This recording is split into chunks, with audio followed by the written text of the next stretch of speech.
Les vendanges sont précoces cette année dans le domaine de Yoram Cohen, près de la colonie juive d'Ofra, en Cisjordanie.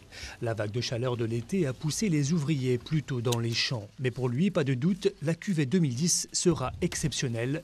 Ce qui le chiffonne plus, c'est la reprise des pourparlers directs entre Israéliens et Palestiniens le 2 septembre à Washington.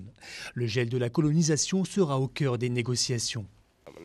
Je ne serai pas le premier à être mis hors de chez moi. Des choses similaires se sont passées auparavant. Qu'est-ce que je ferais si ça m'arrivait? Rien. Partir et pleurer. La reprise des négociations pour la première fois depuis 2 ans a remis les implantations comme celle d'Ofra sur le devant de la scène. Il y aurait plus de 300 000 colons juifs répartis sur 150 implantations en Cisjordanie et 200 000 à Jérusalem-Est. Leur sort pourrait basculer à l'issue de ces discussions de paix. Abed El-Hamid ne demande pas autre chose. Cet ouvrier palestinien vit dans le village voisin de Silouad. Comme d'autres habitants du village, les terres qu'on lui a confisquées, il est condamné à les regarder de loin.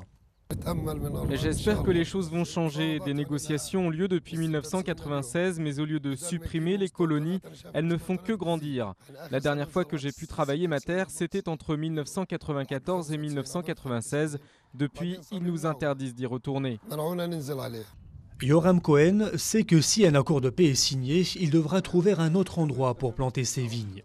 Mais au vu du fossé qui sépare Palestiniens et Israéliens, le domaine a de beaux jours devant lui. Son vin cachère continuera à alimenter les restaurants en France, aux États-Unis et ailleurs.